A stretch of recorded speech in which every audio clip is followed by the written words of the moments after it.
বিসমিল্লাহির রহমানির রহিম। সম্মানিত প্রিয় বিনিয়োগকারী ভাই বোনেরা, আসসালামু আলাইকুম। শুভ সন্ধ্যা।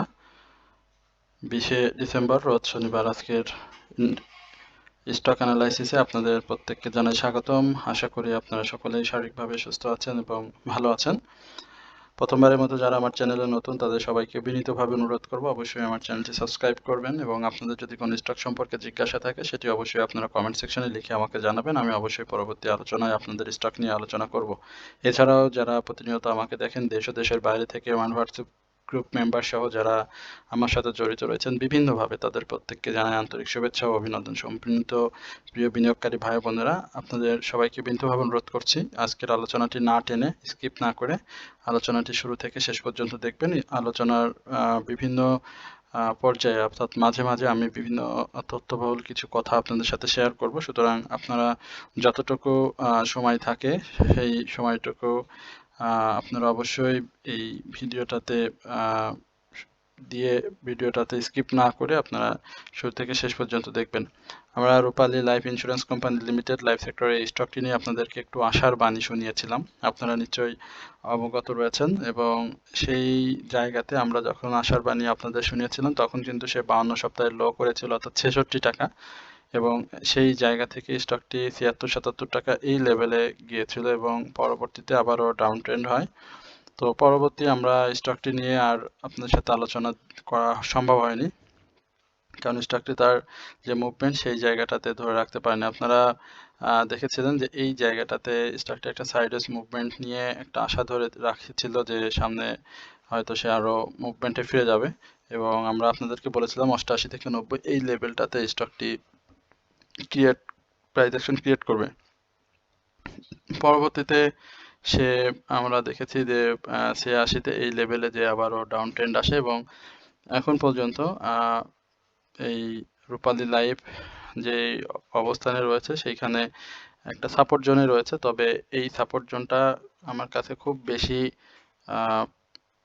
মানে সুবিধাজনক মনে হয়নি এবং আপনি যদি বলেন যে এই জায়গাটা থেকে এন্ট্রি নেওয়া যায় কিনা বা এখান থেকে এন্ট্রি নিলে প্রফিট টেকিং এর সুযোগ থাকবে কিনা, সেক্ষেত্রে আমি বলবো যে আপনার অবশ্যই উচিত হবে 75 টাকা থেকে 75 টাকা 50 পয়সা এই লেভেলটা পর্যন্ত অপেক্ষা করা। স্টকটিতে এই মুহূর্তে বাই সিগন্যাল আপনার মুভিং এভারেজ অনুযায়ী নেই, বাট হিস্টোগ্রামের বার MACD অনুযায়ী কিন্তু এখন পর্যন্ত বাই সিগন্যাল রয়েছে, অর্থাৎ আগামীকালকে মার্কেটের ব্ল্যাক সানডে আমরা সকলে জানি এবং রাজনৈতিক পরিস্থিতি বিবেচনায় আমরা এই জায়গাটাতে অর্থাৎ 75 টাকা এই লেভেলে আমরা স্টকটিকে দেখার একটা সম্ভাবনা রয়েছে এবং এই জায়গাটাতে যদি সে সাপোর্টটাকে ভেঙে ফেলে তাহলে কিন্তু 74 টাকা থেকে 73 টাকা 40 পয়সা 60 পয়সা এই লেভেলে আসার চেষ্টা করবে। তো আমরা এই জায়গাগুলোতে মূলত রূপালী লাইফটা এন্ট্রি নেওয়ার চেষ্টা করব, বাট রূপালী লাইফের মুভমেন্ট যখনই শুরু হবে, মার্কেট পরিস্থিতি স্বাভাবিক হওয়ার সাথে সাথে রূপালী লাইফ কিন্তু আবার মুভমেন্টে চলে যাবে এবং আমার বিশ্বাস রূপালী লাইফ বিনিয়োগকারীদের একটা ভালো প্রফিটের সুযোগ করে দিবে। তো যারা স্টপ লস নিয়েছেন তাদের নতুন করে তারা আবার এন্ট্রি জোন খুঁজছেন, সুতরাং এই জায়গাতে মার্কেটে ডাউন ট্রেন্ডের সাথে সাথে প্রাইসটাও ডাউন ট্রেন্ডে চলে আসবে। আমি আপনাদেরকে বলবো অবশ্যই 75 টাকার এই লেভেলটা অথবা 73 টাকা 40 পয়সার এই লেভেলটাতে আপনারা স্টকটি এন্ট্রি নেওয়ার চেষ্টা করবেন, তাহলে প্রফিটের সুযোগটা আপনাদের জন্য খুব সহজ হয়ে যাবে। আমরা ইউনিয়ন ইন্স্যুরেন্স নিয়ে একটু কথা বলবো। আমার কাছে ইউনিয়ন ইন্স্যুরেন্স একটু ভালো লেগেছে। গত দিনেও ইউনিয়ন ইন্স্যুরেন্স নিয়ে একটু কথা বলেছিলাম, বাট সেই জায়গাতে ইউনিয়ন ইন্স্যুরেন্সের প্রফিট টেকিং এর খুব বেশি সুযোগ হয়নি। খুব অল্প সংখ্যক বিনিয়োগকারী প্রফিট টেকিং করতে পেরেছেন যারা আমাদের সাথে সম্পৃক্ত ছিলেন, বাট আলোচনায় শুনে হয়তো অনেকেই খুব বেশি বাই করতেননি, কারণ ভলিউমটা খুবই কম ছিল এবং যেহেতু তার প্রাইসটা সেইভাবে মুভমেন্টে ছিল না, একেবারে ড্রাই ভলিউম থেকে আনইউজুয়াল ভলিউম করে কিন্তু সে প্রাইস মুভমেন্টে গিয়েছে। এখন পর্যন্ত আমার কাছে তার যে পূর্বের হাইটি রয়েছে, অর্থাৎ আমরা আপনাদেরকে একটু বলি যে তার ইয়ারলি হাই ছিল 39 টাকা 40 পয়সা এবং সেই জায়গাটাতে সে রিসেন্টলি টাচ করার চেষ্টা করেছে, অর্থাৎ 38 টাকা 90 পয়সা এই লেভেলে সে দিয়েছিল, বাট সেই টাচটা সে করতে পারেনি এবং হাইয়ের উপরে যদি ক্লোজ করতে পারতো তাহলে খুবই চমৎকার হতো। RSI ডাউন ট্রেন্ডে আসলেও এই জায়গাটাতে আমি বিচক্ষণ যারা বিনিয়োগকারী রয়েছেন, অর্থাৎ মার্কেটের পালসটা খুব ভালো বুঝতে পারেন, তাদের জন্য বলবো যে 33 টাকা এই জায়গাটাতে স্টকটি 33-34-এর এই জায়গাটাতে একটা এন্ট্রি নেওয়ার আপনাদের সুযোগ দিবে এবং 37-এ এই জায়গাটাতে আপনাদের একটা প্রফিটের সুযোগ করে দিবে। অর্থাৎ তার ভলিউম যে ড্রাই হয়ে আসছে আবারও, সেই ড্রাই ভলিউমে সে 37 টাকা এই লেভেলটা আবারও টাচ করবে। সুতরাং যারা বিজনেসে খুব দক্ষ বা অভিজ্ঞ, ভালো বোঝেন, তাদেরকে আমি বলবো যে এই জায়গাটাতে আপনারা চেষ্টা করবেন, যদি সে 33-34-এর এই লেভেলটাতে আসে তাহলে আপনারা প্রফিটের একটা ভালো সুযোগ পেয়ে যাবেন খুব অল্প সময়। এবং তার RSI কারেকশন জোনে থাকবে। আগামীকালকে রবিবার স্টকটি সেক্টর মুভমেন্টের সম্ভাবনা আমি খুব বেশি দেখছি না ইন্স্যুরেন্সের। তো সেই জায়গাটাতে তার হিস্টোগ্রামের বারগুলো ধূসর হয়ে আসছে এবং ছোট হয়ে গিয়েছে। সুতরাং আমরা একটু ডাউনে তাকে পাবো এবং সেই ডাউন থেকে সে আরেকটা মুভমেন্টে চেষ্টা করবে এবং সেই মুভমেন্টে আমরা যেটি বলছিলাম পূর্বে 37 টাকা এই লেভেলটাতে ইউনিয়ন ইন্স্যুরেন্স পাবো। এবং এই 37 টাকাকে যদি আবার সে ব্রেকআউট করে তাহলে 38 টাকা 90 পয়সা থেকে 39 টাকা 40 পয়সা এই লেভেলে আমরা তার রেশিও অনুযায়ী স্টপ লস ধরে যদি কেউ থাকতে চান তখন এই 39 টাকা 40 পয়সার এই লেভেলে আপনি হোল্ড করতে পারেন। তো আমরা সেদিকের একটু লক্ষ্য রাখবো। আশা করি বিনিয়োগকারী যারা রয়েছেন তারা ইউনিয়ন ইন্স্যুরেন্সের প্রতি একটু যত্নবান হলে প্রফিটের সুযোগ পেয়ে যাবেন। এরপরে আমরা মনস্পুল নিয়ে কথা বলবো, লো পেইড স্টকের একটি স্টক। আপনারা এই স্টকটি নিয়ে একাধিকবার আমার কাছে জিজ্ঞেস করেছেন। আমরা এর আগেও আপনাদের সাথে কথা বলেছি। মনস্পুল আমাদের নিয়মিত আলোচনার একটি স্টক ছিল। মনস্পুলের ব্যাপারটা দেখেন, এই যে বারগুলো রয়েছে, ক্যান্ডেলগুলো রয়েছে, এই জায়গাগুলোতে আমি বারবারই বলে আসছিলাম যে ব্রেকআউটটা করা প্রয়োজন। অর্থাৎ আপনি যদি এইখানটাতে দেখেন 103 বা হ্যাঁ 103-এর কথাই বলবো আমি, 103 বা 106 এই লেভেলে একটা ব্রেকআউট খুবই প্রয়োজন এবং সেই ব্রেকআউটটা না করা পর্যন্ত আমরা মনস্পুলে সেভাবে প্রাইস অ্যাকশনের কোনো সম্ভাবনা দেখছি না। এবং যেহেতু স্টকটি ক্যাশ এবং স্টক দুইটাই ডিভিডেন্ড হিসাবে এবার বিনিয়োগকারীদেরকে দিয়েছেন, সুতরাং সেই জায়গাটাতে স্টকটি একটু স্লো থাকবে। একই সঙ্গে তার প্রাইস মুভমেন্টের, মার্কেটের মুভমেন্ট না আসলে এবং তার সেক্টরের মুভমেন্টটা একেবারেই নাই, আপনারা দেখতে পাচ্ছেন। তো সেই সেক্টর মুভমেন্ট না আসলে কিন্তু আমার কাছে মনে হচ্ছে যে এই 91 থেকে 88 এই লেভেলে তার একটা যাওয়ার সম্ভাবনা থাকবে এবং এই জায়গাগুলোতে আমি বলবো যে তার ব্রেকআউট করা খুবই প্রয়োজন। অর্থাৎ 106 103 এই জায়গাটা তার ব্রেকআউট করা খুবই প্রয়োজন এবং ব্রেকআউট হয়ে গেলে আমরা প্রত্যাশা করছি যে স্টকটি ভালো করবে। তো এরপরে আমরা আপনাদের সাথে আরো বেশ কিছু স্টক নিয়ে আজকে কথা বলবো। তার মধ্যে রয়েছে আমাদের ইবনে সিনা। ইবনে সিনার কি অবস্থা? ইবনে সিনাও দেখতে পাচ্ছি 311 টাকায়। এখানে সাইডওয়েজ মুভমেন্ট নিয়ে আসলে কোনো স্টকই আমরা দেখতে পাচ্ছি যে আপনার সেইভাবে প্রাইসটা ধরে রাখতে পারছে না, কারণ মার্কেট পরিস্থিতি স্বাভাবিক ছিল না। তো এখন ইবনে সিনার ব্যাপারটা সেম একই রকম, বাট ইবনে সিনা মার্কেটের মুভমেন্টে বেশ বড় ভূমিকা রাখে। এখন পর্যন্ত আমরা বলবো যে তার ডিভিডেন্ড যে 64% ডিভিডেন্ড দিয়েছিল এবং ফার্স্ট কোয়ার্টার ইপিএস চমৎকার এসেছিল, পি রেশিও, ন্যাব এবং ইপিএফ যেটাই বলি খুব চমৎকার। এছাড়াও স্টকটি বারবারই আমি বলবো যে তার যে ইয়ারলি হাইটে রয়েছে 334, সেই জায়গাটাতে ব্রেক করার জন্য চেষ্টা করছে। তো সেই ব্রেকটা করতে পারলে এটি আরো ভালো করবে। তো এখন সময় দিতে হবে স্টকটিকে, এবং 320 এই লেভেলটা এবং তার যে ক্লোজিং রয়েছে 318 এই জায়গাটাতে খুব ভালোভাবে যদি ক্লোজ করতে পারে ভলিউম সহ তাহলে অবশ্যই ভালো করবে, বাট স্টকটি এই মুহূর্তে সেল সিগন্যালে রয়েছে, সুতরাং এই জায়গাটাতেও আপনাদেরকে মাথায় রাখতে হবে। প্রিয় বিনিয়োগকারী ভাই বোনেরা, আপনারা জানেন যে আমাদের দেশের বেশ কিছু রাজনৈতিক অস্থিরতা কাজ করছে। বেশ কিছু সময় আমরা মার্কেটের বছরের অধিকাংশ সময় দেখেছি খারাপ পরিস্থিতিতে থাকতে, এবং আমাদের প্রফিটে সেভাবে সুযোগ হয়নি। সুতরাং আমার আলোচনা শুনে বা আপনার ইচ্ছার বিরুদ্ধে গিয়ে আমার আলোচনা শুনে আপনি আমার কোনো স্টক বাই না করার জন্য আপনাদেরকে আমি বিনীতভাবে অনুরোধ করছি। এর পূর্বেও আমি এই কথাগুলো আপনাদেরকে বলেছি একাধিকবার, অর্থাৎ আমার আলোচনা শুনে আপনারা কেউ বাই করবেন না। আপনার ভালো লাগা থেকে সবসময় চেষ্টা করবেন বাই করার। আশা করি যে সেটা আপনার জন্য সব থেকে ভালো হবে। আমি মূলত আপনাদের জিজ্ঞাসা থেকেই স্টক সম্পর্কে কথা বলি, অর্থাৎ আপনারা যে স্টক সম্পর্কে জানতে চান সেই স্টকটা নিয়ে আমি কথা বলি। এখানে আমার ব্যক্তিগত কোনো স্টক নিয়ে আলোচনার সুযোগ থাকে না, এবং আপনারা যেগুলো আমাকে বলেন, হোয়াটসঅ্যাপে বলেন, ব্যক্তিগতভাবে মোবাইল করে আমার সাথে কথা বলে যেগুলো জিজ্ঞাসা করেন সেখান থেকে যাচাই বাছাই করে মূলত স্টক নিয়ে কথা বলা হয়। তো আমরা একাধিক স্টক সপ্তাহে একাধিকবার আলোচনা করি, সুতরাং এখানে কারো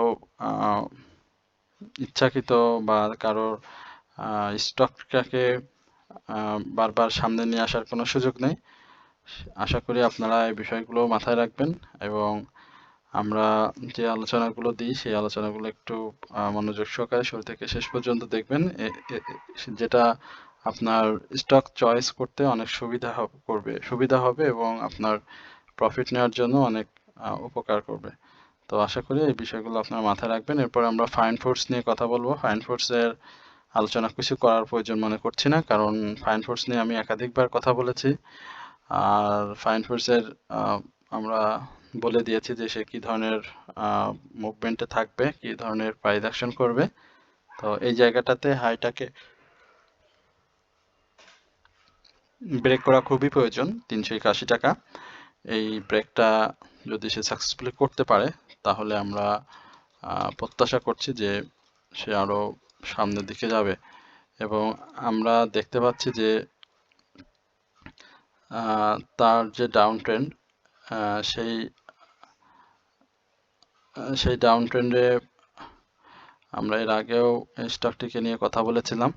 আপনারা দেখতে পাচ্ছেন যে সে এই যে নভেম্বরের 23 থেকে যে র্যালিটা শুরু করছে, এই র্যালিতে তার আরএসআই যখন এই জায়গাতে ছিল, অর্থাৎ 55-54 এই লেভেলে ছিল, সেখান থেকে সে কিন্তু প্রাইসটাকে আরও দীর্ঘায়িত করার চেষ্টা করছে, এবং এখন পর্যন্ত তার সম্ভাবনা প্রচুর, এবং ডাউন ট্রেন্ডে আসলে আমার কাছে যেটি বললাম যে 360-61 এই লেভেলে একটা কারেকশন চেষ্টা করবে, না হলে 340-350 এই লেভেলে সে একটা কারেকশন তৈরি করবে।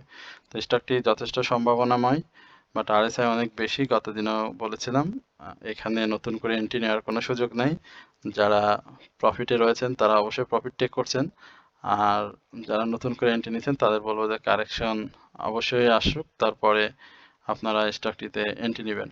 এরপরে আমরা অ্যাপেক্স স্পিনিং নিয়ে আপনাদের সাথে কথা বলবো। অ্যাপেক্স স্পিনিং নিয়ে কথা বলার আগে আপনাদের সাথে একটু আমাদের অ্যাডভার্টাইজমেন্ট নিয়ে একটু কথা বলতে চাই। আপনারা জানেন যে আমরা 3টি স্টকের সমন্বয়ে আপনাদেরকে একটি ওয়াচলিস্ট সরবরাহ করছি, এবং সেখানে আপনাদের বর্তমান যে পোর্টফোলিওটি রয়েছে সেখানে বাই সেলের সহযোগিতায় এবং আপনার adjustment, market news, fake up ট্রেন্ডে এন্ট্রি না নেওয়া সহ বিভিন্ন তথ্য দিয়ে আপনাদেরকে সহযোগিতা করা হয়, এবং সর্বোপরি বাই সেল আমাদের যে স্টক ওয়াচলিস্ট দেওয়া থাকবে সেখানে আপনারা আমাদের সাথে যোগাযোগ করে কখন বাই করতে হবে সেই বাই করার বিষয়টি শুনে বাই করলে মার্কেট পরিস্থিতি বিবেচনায় আপনার সর্বোচ্চ 1 মাসের মধ্যে আপনি ইনশাল্লাহ প্রফিট টেকিং এর একটা সুযোগ পাচ্ছেন। তো এই কাজগুলো আপনাদের সাথে আমরা করে থাকি খুব সামান্য অনারিয়ামের মাধ্যমে। তো যারা আমাদের সাথে সম্পৃক্ত হতে চান বা আমাদের অনারিয়ামের মাধ্যমে আমাদের ওয়াচলিস্ট নিতে চান তারা অবশ্যই আমাদের হোয়াটসঅ্যাপে যোগাযোগ করবেন। আমাদের হোয়াটসঅ্যাপ নাম্বার যেটি আপনাদের আমাদের ইউটিউব চ্যানেল কমেন্ট সেকশনে দেওয়া থাকবে, অর্থাৎ ওইখান থেকে নাম্বার নিয়ে আপনারা আমাকে হোয়াটসঅ্যাপ করলে বিস্তারিত জানতে পারবেন। তারপরেও আপনাদের সুবিধার্থে আমি নাম্বারটি একবার মুখে বলে দিচ্ছি, 01949141465। এই নাম্বারটি আপনারা কল করলে বা হোয়াটসঅ্যাপে নক করলে আমরা আপনাদেরকে জানিয়ে দিতে পারি। এফএক্স স্পিনিং নিয়ে একাধিকবার বলেছিলাম, এফএক্স স্পিনিং এই মুহূর্তে আর তেমন কিছু বলার নাই। এফএক্স স্পিনিং বিনিয়োগকারীদের অনেক ভালো একটা প্রফিট দিয়েছে এবছরে, এবং গত বছরে আমরা এফএক্স স্পিনিংকে 120 থেকে 145 এই লেভেলে একাধিকবার বিনিয়োগ করে প্রফিট নিয়েছি। এই বছর কিন্তু সেই জায়গাটা বের করে ফেলেছে এফএক্স স্পিনিং, এবং এই জায়গাটাতে সে ভালো প্রফিটের সুযোগ করে দিয়েছে বিনিয়োগকারীদের। তো আমরা এই জায়গাটাতে যদি এফএক্স স্পিনিং এর একটু দেখি, তার সাপোর্টটা দেখি, আপনি যদি দেখেন যে এফএক্স স্পিনিং এর এই জায়গাটা একটা শক্ত সাপোর্ট বর্তমানে অবস্থান করছে, অর্থাৎ এই সাপোর্টটা সে তৈরি করেছিল কিন্তু ভেঙে ফেলেছে, এবং ভেঙে নতুন করে সে ডাউন এসেছে। তো এই ডাউন ট্রেন্ডটা আমার কাছে যেটি মনে হয়েছে যে খুব বেশি কার্যকর হবে না, অর্থাৎ এই ডাউন ট্রেন্ডটা এই লেভেল থেকে এই লেভেলে আমরা আরেকটু আপনাদেরকে স্পেসিফিক একটু দেখানোর চেষ্টা করছি।